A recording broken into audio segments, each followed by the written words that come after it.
La carta de Pablo a los Gálatas es la cuarta carta que Pablo, no que Pablo escribió la cuarta carta, sino la cuarta carta del apóstol Pablo que está acomodada dentro de las 13 cartas que él escribió.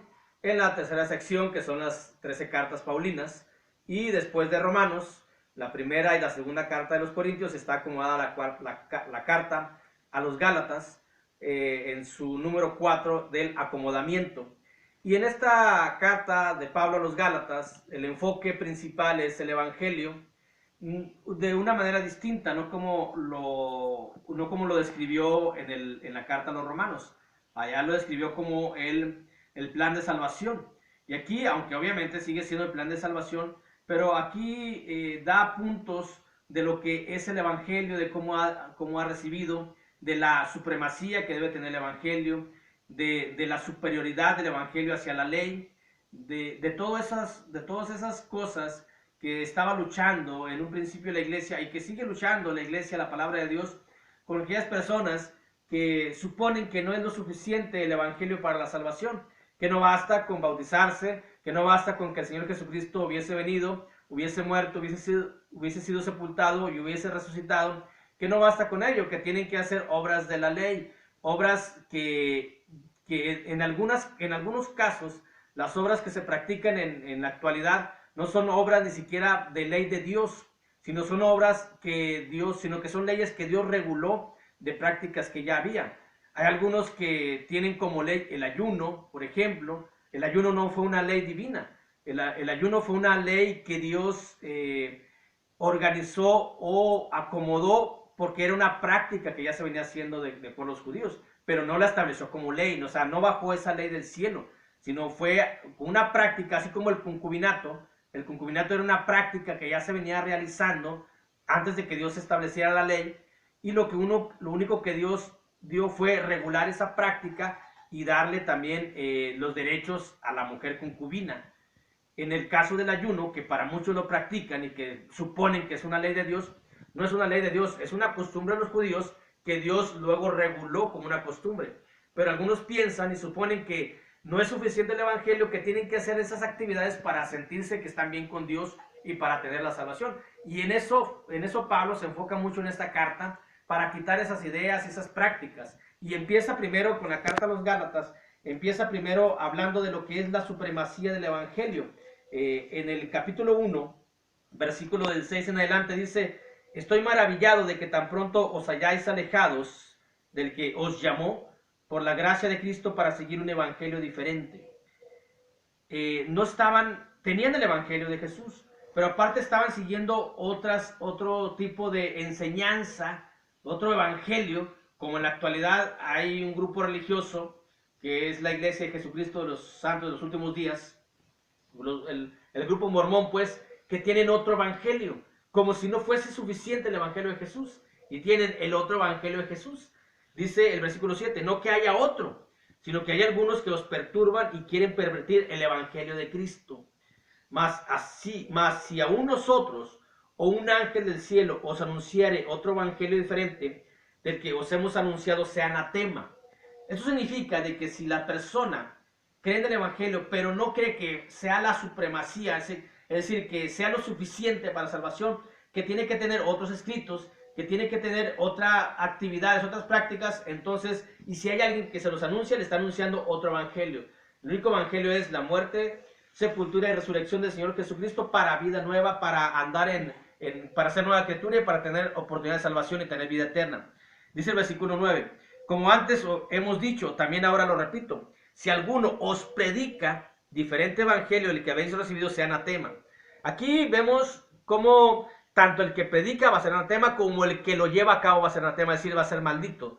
No porque Dios le esté dando maldición, sino por la maldición que va a recibir la maldición que él mismo está eligiendo por haber desechado, despreciado, desairado el evangelio de Jesús, suponiendo que no es lo suficiente para salvación. Y él mismo está escogiendo la maldición, no está escogiendo la bendición. Dios pone maldición no porque él la mande, sino porque el hombre solo se va hacia allá. ¿Por qué será anatema? ¿Por qué será maldito? Porque va a alejarse de la bendición de Dios, si no es que lleva el evangelio. Y eso es lo primero que Pablo describe, la supremacía del evangelio. describe también la autenticidad del Evangelio. En el capítulo 2, versículo del 1 en adelante, dice: después, pasados 14 años, subí otra vez a Jerusalén. Pablo ya había hecho un ministerio, ya había hecho un primer viaje, ya había anunciado la salvación, ya había anunciado cómo debe de ser el bautismo, cómo debe ser el Evangelio. Pero aún con todo lo que se enfrentaba Pablo, no quiere decir que dudara, no. Pero dice, pues tengo que estar seguro, a ver si a lo mejor estoy corriendo en vano. Es lo que dice aquí, lo que vamos a leer. Dice, después, pasados 14 años, subió otra vez a Jerusalén con Bernabé, llevando también conmigo a Tito. Pero subí según una revelación para no correr o haber corrido en vano, y expuse en privado a los que tenían cierta reputación el evangelio que predico entre los gentiles. Esos de cierta reputación son los apóstoles de Jesús. Mas ni aun Tito, que estaba conmigo con todo y ser griego, fue obligado a circuncidarse, y esto a pesar de los falsos hermanos introducidos a escondidas, que entraban para espiar nuestra libertad que tenemos en Cristo Jesús para reducirnos a esclavitud, los cuales ni por un momento accedimos a someternos para que la verdad del Evangelio permaneciese con vosotros. Pero los que tenían cierta reputación de ser algo, lo que hayan sido en todo tiempo, dicen, nada me importa, Dios no hace excepción de personas, a mí pues los de reputación nada nuevo me comunicaron.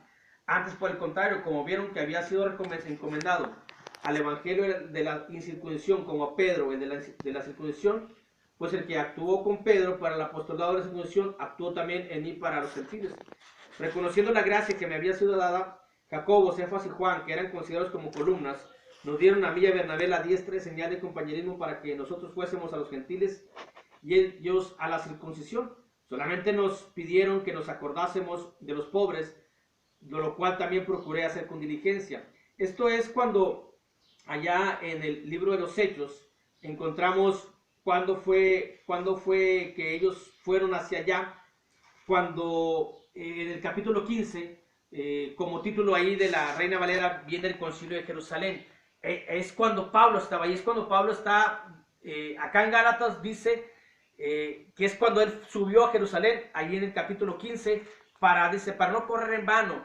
Quiero yo saber con los apóstoles, directamente de ellos, para que me digan si está bien lo que estoy predicando. Porque Pablo no predicaba que tenían que circuncidarse, ni seguir las obras de la ley. Pero debido a toda la oposición que tenía él, cuando él anunciaba, dice, bueno, pues por una revelación, es decir, por algo que el Señor le dijo, él subió a Jerusalén para que le confirmasen que sí estaba bien lo que estaba predicando. Y quien le confirmó y le autenticó fue nada más y nada menos que el bendito Espíritu Santo, porque al último el que tomó la decisión junto con Jacobo, junto con Juan y junto con Pedro fue el Espíritu Santo. Dice en Hechos capítulo 15 versículo 28 y 29, dice, porque ha parecido bien el Espíritu Santo y a nosotros no imponeros ninguna carga más que estas cosas necesarias, que os abstengáis de los sacrificados a ídolos, de sangre, de ahogado y de fornicación, de las cuales cosas si os guardaréis bien haréis, pasadlo bien.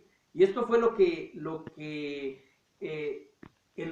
esta fue la decisión que tomaron cuando Pablo dice acá en Gálatas que él había subido a Jerusalén para que le confirmasen, para que fuera auténtico lo que estaba diciendo. De ahí empieza su segundo viaje misionero Pablo, ya con la certidumbre, aunque él la tenía, pero con un mayor aval, porque él podía llegar, porque de hecho le dieron una carta a los apóstoles, todo lo que se lee en ese capítulo 15 de Hechos, donde los apóstoles están avalando el trabajo del apóstol Pablo. Y eso nos menciona acá en Gálatas, la autenticidad del Evangelio como lo único para salvación.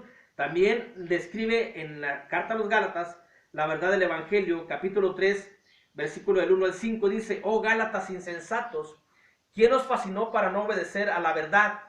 A vosotros, ante cuyos ojos Jesucristo fue ya presentado claramente entre vosotros como crucificado. Esto solo quiero saber de vosotros. ¿Recibisteis el Espíritu por las obras de la ley o por el oír con fe? Tan necios sois, habiendo comenzado por el Espíritu, ahora vais a acabar por la carne. Tantas cosas habéis padecido en vano, si es que realmente fue en vano.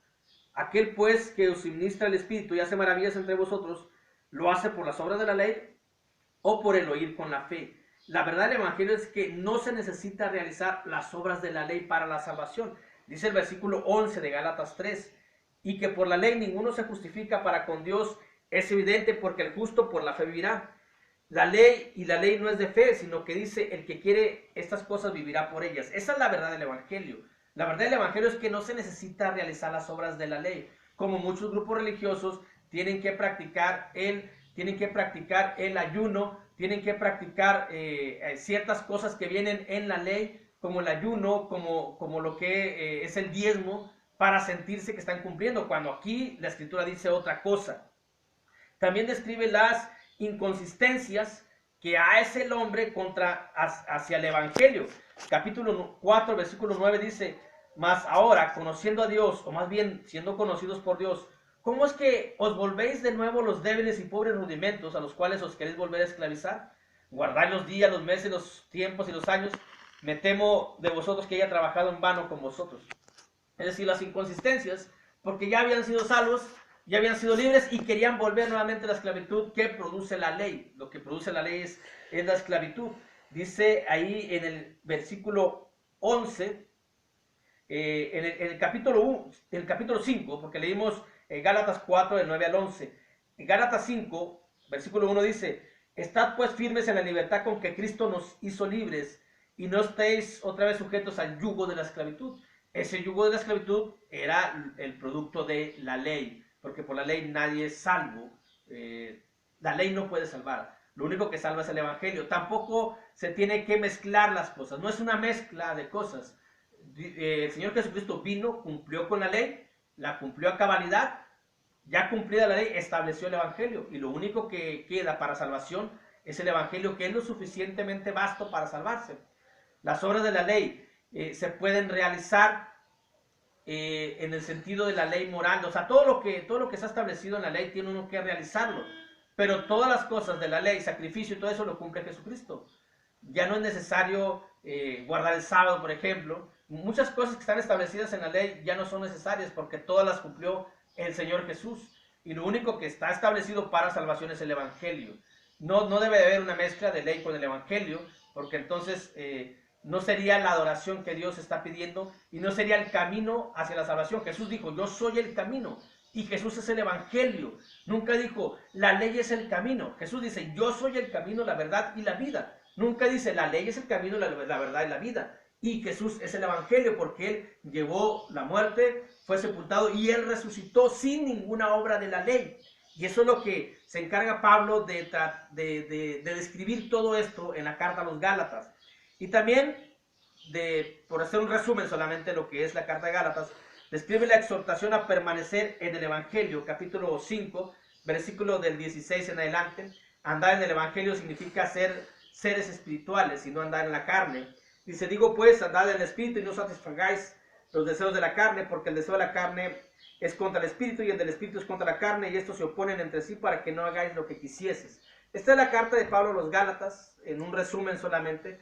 El enfoque de Pablo es poner el Evangelio como el único medio para salvación de toda la raza humana, sin que quieran mezclar cuestiones de ley.